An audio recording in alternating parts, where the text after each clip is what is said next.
आपको सोनू मुर्गे कत्ल के इल्जाम में फांसी की सजा सुनाई जाती है। कोर्ट खचाखच भरा हुआ था, वकील बहस कर रहे थे, लेकिन मुझे बिल्कुल मजा आ ही नहीं रहा था क्योंकि मुजरिम कटघरे मुझे ही खड़ा किया गया था। तभी जज ने अपना फैसला सुनाया, आपको सोनू मुर्गे कत्ल के इल्जाम में फांसी की सजा सुनाई जाती है। मेरे तो होश उड़ गए। घर में छोटे छोटे बच्चे, पत्नी। मैं चला गया तो उन्हें क्या होगा? घर भी किराए का था। मैंने जज साहब से बोला कि साहब मैंने तो जीवन में कभी चींटी भी नहीं मारी, इस मुर्गे को तो आज तक मैंने देखा ही नहीं, इसे मैं कैसे मारूंगा? जज साहब बोले, आपने इस मुर्गे को मारने के लिए सुपारी दी है। क्राइम वार्ड में एक सिस्टम है जिसे आप खुद नहीं मारते, किसी और आदमी को आप उसे 1-2 लाख रुपए देते हैं, वो इसका मर्डर कर देता है। इसको हम बोलते हैं सुपारी देना, कॉन्ट्रैक्ट किलर।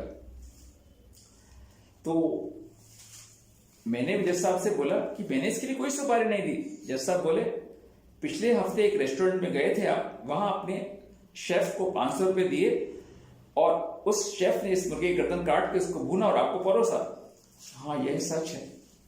23 अक्टूबर को मेरा चिकन खाने को बहुत मन कर रहा था। मैंने रेस्टोरेंट में चिकन खाया, लेकिन चिकन खाने की इतनी बड़ी सजा।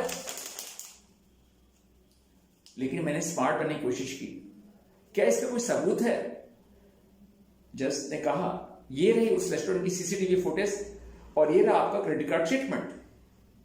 अब तो कोई चारा था ही नहीं। मैंने जज साहब को गौर से देखा। देखा, ये तो वही भगवान है जिनकी मैं रोज सुबह शाम पूजा करता हूं। मैंने भगवान से बोला, मैं तो रोज आपकी पूजा करता हूं, फूल भी चढ़ाता हूं और हर मंगलवार को मंदिर जाके बुद्धि का प्रसाद भी चढ़ाता हूं, मुझे आप माफ कर दीजिए। जज साहब बोले, आपने 2 बार टैक्स की चोरी की, लेकिन हाई कोर्ट में रिश्वत देकर छूट गए। लेकिन मेरे यहां कोई ऐसा प्रावधान है ही नहीं कि आप पूजा पाठ की रिश्वत देकर छूट जाए। मैंने बोला, मैं तो आपकी संतान हूं भगवान, मुझ पर दया करो। भगवान बोले, वो मुर्गा, वो बकरी, वो गाय भी मेरी संतान है। मेरी एक संतान दूसरी संतान को खाई, ये मुझे बिल्कुल गवारा नहीं। मैंने तुम्हारे खाने के लिए फल, सब्जी, दूध, दही, अनाज, इतनी सारी चीजें बनाई हैं, उन्हें छोड़कर आप मांस क्यों खाते हैं? क्या आपका पेट कोई कब्रिस्तान है जहां मरे हुए जानवर दफनाए जाए? मैंने फिर विनती की, हे भगवान, मेरे बच्चे भूखे मर जाएंगे, उनका क्या होगा?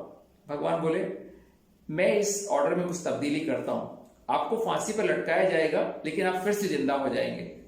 और यह प्रक्रिया 1435 बार दोहराई जाएगी, क्योंकि अब तक हमारे रिकॉर्ड में ऐसे देखा गया कि आप अपने जीवन में 1435 मुर्गे खा चुके हैं। यह सुनते मैं बेहोश हो गया। मेरी आंख खुली और मैंने देखा मैं बिस्तर में लेटा हुआ हूं और मेरी पत्नी मुझे जगाने की कोशिश कर रही है।